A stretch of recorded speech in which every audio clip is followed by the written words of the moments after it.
In studio right now is Mark Caswell Jr., Utica Comets, and a lot of talk out there on things happening. First off, people have been questioning about affiliation.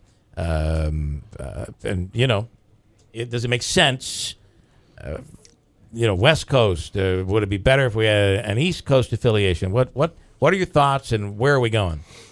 I think we're fine. This question comes up every time this time of year. I certainly fine this year. Yeah, for whatever reason, it's popping up more so this year. We're comfortable. We got a great contract with Vancouver.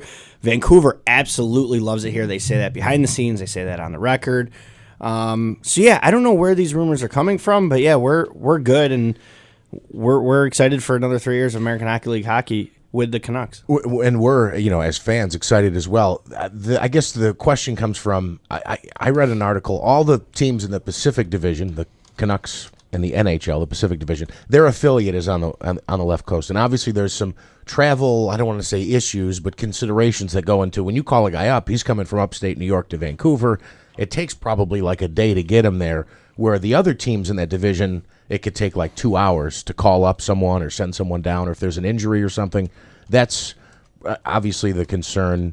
I guess that's not a question. That's more of a statement. Can you react to that? Yeah, I can give you a pretty lengthy answer to that. There's the whole importance of a guy being close is so overblown. We've sent guys at noon, and he gets there to Vancouver by game time, because you got to remember, you're gaining 3 hours.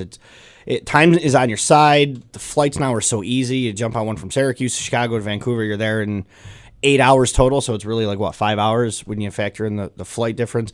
There's really two schools of thoughts, and Vancouver, fortunately, is on the side we like. The school of thought is if the prospects are close to the ownership group can watch them. The call-ups are quicker, the call-ups are easier. Well, there's a fallacy in that. 50% of the time, you're on the road. 50% of the time, your AHL team's on the road. So you don't know how close you are. The other side of it, what Vancouver falls on, is you want these guys growing. You want them playing. You want them in their own beds. You want them practicing. The teams on the West Coast, almost every single trip is still a flight. You don't want these guys on planes. You want them in their beds. You want them 2 hours, 3 hours away, in their cars, in their beds, just playing hockey, practicing. These guys have lost. The guys on the West Coast lose an average of 20 to 30 days on the ice. That's a full month's worth of skating, because they're traveling so much compared to our guys. And that's how Vancouver wants it. They want their guys on the ice. Yeah. That's a good point. So you said good for another 3 years. That's when the contract is up. But isn't there an out after this coming year? The secret with AHL contracts is every single contract there's an out. There could be an out tomorrow. I mean, they could have left theoretically after 1 year, but it's all money. They'd have to replace it with another AHL franchise. I don't know even how 100% true that is. I've heard that same thing, but one thing we did, and we did very well, we wanted the All-Star game in the second year. Why? The number one reason being, if the Canucks ever do leave, we put on a showcase to everybody in the league. Every team in the league had representatives in Utica, New York, to see what we offer, and they fell in love with it. Smart. And they had to fall in love with the reaction from the fans. And, oh, by the way, when was the last time you had a game that wasn't sold out? Yeah, a long, long time ago. And the Calder Cup Finals was a cherry on top. Every league executive watches it. We had so many representatives from the NHL and the AHL here. It was remarkable. I mean, you had guys like Chris Chelios, Daryl Sutter, the coach of the Kings here. So Utica's no longer a secret. Everybody knows what we have, and teams are interested in coming here. If the Canucks do, hopefully, if the Canucks leave, hopefully the day never comes. But if they do, there's teams that are interested in coming here. All right, I have to ask you the question because it was brought up on the air the other day, the Rob-esh question. There's rumors out there. There's this team in Vegas, and what can you say? I can't say anything, and I've never heard anything directly from the source. I haven't spoken directly to Rob in probably a month and a half. I mean, and that's nothing unusual. There's times he'll go on vacation, he'll go hang out with friends. He won't come into the office because there's nothing for him to do, or he's too busy with youth hockey. Yeah. So we're off season. I haven't heard anything from him, and I don't know. That's all I can say. Go ahead. Another question. I heard your outstanding play-by-play guy, Brendan Burke, may be in line for an upgrade, a promotion. There's some openings, or at least one opening in the NHL for play-by-play. Is he staying? As far as I know, yes. He's, like you said, he's unbelievable. I can't believe he's still in the AHL. He won the best award last year. You gotta hope that he's not, because that's what it's all about. I mean, you make no money in the AHL in broadcasting.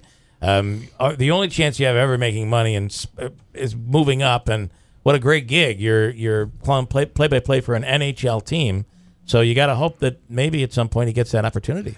Yeah, and you got to remember there's only 30 jobs. So, I mean, if any job he gets, he's going to jump on. But the Islanders' job has to be very appealing to him because he's from New Jersey. That's home. His dad's a beat writer for the New York Post. So that's home for him, especially with a newborn kid, well, a 2-year-old kid now. So yeah, if he's in the running, I hope he gets it. I would, we'd lose a big, talented guy here, but it'd be great for him. He is excellent. And do you guys know what's going on with Tony's Audelicious over there? Have you heard anything of what's happening? It looks like there's a sale pending now over there. Yeah, I saw that sign. I just don't know. Nothing to do with the Comets. The Comets aren't buying that facility. To the best of my knowledge, no. Okay. And anything new coming this year? It seems like every year you've had something, a new restaurant, a new bar, a new this, a new that.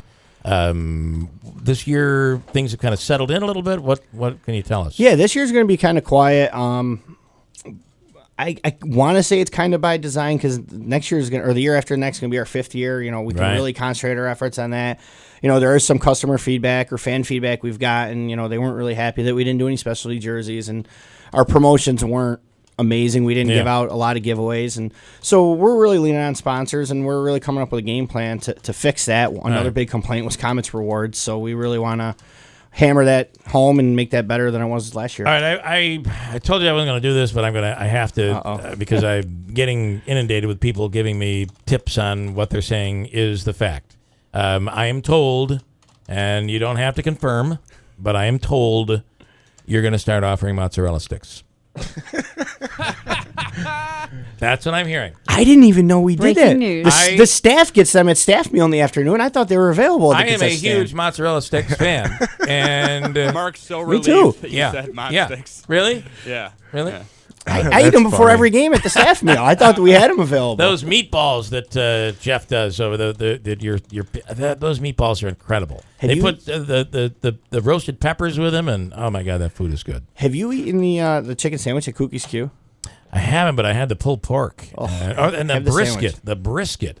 Oh, But the that's chicken unbelievable, sandwich too. is really good. I would say that'd be healthier, right? The chicken sandwich would be a little healthier. Well, I get it with buffalo sauce and crispy, and so I'm sure I take all the health out of All it. right. Well, listen, every once in a while you got to do that. So, hey, before you know it, we're going to be talking opening day.